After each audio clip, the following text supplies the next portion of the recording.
Because of some unexpected changes, I will soon be graduating. And as I was choosing a topic for my thesis, I wanted to research how governments, specifically government of my country, use manipulative rhetoric to control public opinion. But in the end, I didn't. Not because I lost interest, not because I couldn't find sources, but because I thought, what if people misinterpret me? What if my friends would never talk to me again? So I changed my topic. Last week, I saw a new law that I disagreed with was introduced. I opened my phone, typed out my thoughts, and just as I was about to hit post, I thought, wait, should I post it? What if my opinion is politically incorrect? What if I'm going to be cancelled? So I deleted it. My friend once made a really offensive joke about someone I knew. I didn't like it, but I just felt forced to laugh. I guess I didn't want to be the problem. Going against your friends just feels wrong or scary, so I didn't. And then there was this one time where our professor asked, what do you guys think about the subject? I had an opinion, a strong one. But instead of raising my hand, I thought, what if everyone disagrees with me? What if they judge me? So I stayed silent. And I know I'm not the only one. I want to ask you to raise your hand if you have ever held back from saying something, not because you had nothing to say, but because you were afraid of the consequences or people's judgment.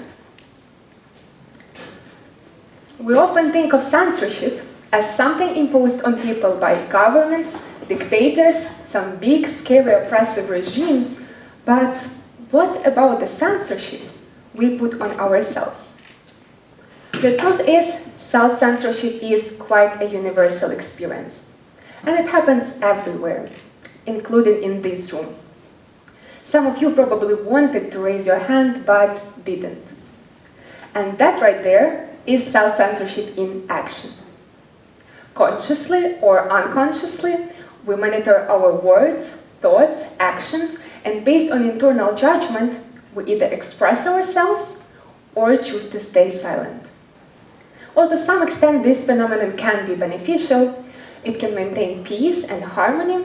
For example, if you don't like how your boyfriend or girlfriend changed their hair, maybe, just maybe, it is better to keep it to yourself.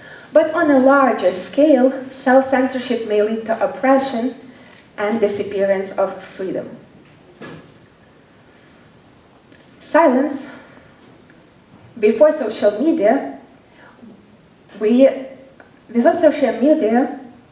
controversial opinions led to heated debates, but over time faded away.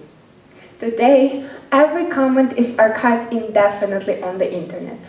A single remark can resurface years later and turn into a scandal. The cancel culture has transformed public discourse too. One misinterpreted phrase can ruin someone's reputation. For example, best-selling author of Harry Potter, Joanne Rowling, received immense backlash for her comments on gender identity, leading to boycotts and public condemnation. But she's not the only one. Businesses, scientists, authors, and everyday social media users face repercussions for expressing unpopular views. Social media, once created as a free space for ideas, has turned into a battleground filled with outrage, silencing dissent, and reinforcing echo chambers. It is in our human nature to seek belonging. Historically, exclusion meant survival threats. You're not a part of a group? You might find it hard to find food for yourself, find a safe place to sleep. While modern exclusion isn't life-threatening, its emotional impact is profound. The fear of being an outsider dictates behavior at school, workplaces, and online communities. It feels like speaking up can cost you friendships, invitations, or opportunities. This creates an internal dilemma. Should I even say what I think? In a world where public discourse can be so brutal, many opt for silence. Social psychologist Noah Newman's spiral of silence explains how people with unpopular views stay quiet in order to avoid isolation. We choose conformity to stay a part of a society. For many, belonging feels more important than being right. So maybe that's why I didn't post that tweet, didn't confront my friend, and didn't share my opinion. Maybe that's why we stay quiet, because silence feels safer. It starts small, hesitating before speaking, avoiding conflict, choosing safety over honesty. But over time, it becomes our second nature. What's worse, silence spreads. When we see others avoiding certain topics, we follow. Soon, self-censorship becomes the norm, dictating what can and cannot be discussed. In oppressive regimes, self-censorship isn't just a habit. It's a survival strategy. Speaking up has real consequences, so people remain quiet. Over time, this passivity fuels those in power. For example, in Soviet Union, the silence fueled the opposition until dissent itself became dangerous. Silence is a tool of control today.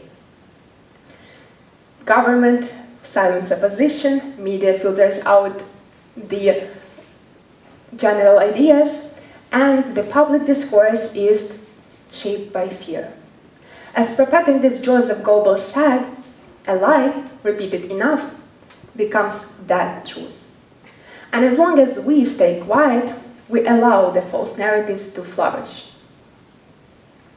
Over time, our silence erodes the ability to speak up. The more we hold back, the harder it is to break through. But the good news is, just as silence spreads, so does the courage. Reclaiming our voices isn't about shouting the loudest, it's about talking without fear. The first step is awareness. Ask yourself why. Why am I hesitating?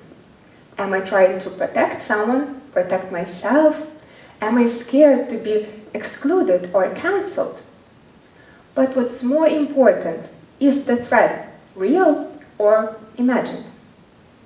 Second, we should stop worshipping the illusion of approval, stop trying to be liked or acceptable, because disagreement is inevitable. No matter how carefully you phrase things, someone will disagree. That's life. What we can do is navigate disagreement and create safe spaces. Think about people you can tell your unfiltered thoughts to. They don't judge. They listen. They try to understand you without attacking. So we should choose curiosity over cruelty, debating over destruction. That's a way to create a world where people feel safe enough to ask difficult questions, to admit that they don't know something, to change their minds without the fear of humiliation. A world where I wouldn't change the topic of my thesis. A world where you wouldn't hesitate raising your hand. That world starts with us. Here, now. So next time you see something wrong, say something, even if it's scary. Because silence today means oppression tomorrow. The history isn't shaped by those who decided to stay quiet. It's written by those who didn't fear to talk. So I ask you this, what will your story be? Are you going to stay silent or speak up, even through fear? The history is waiting for your answer. Thank you.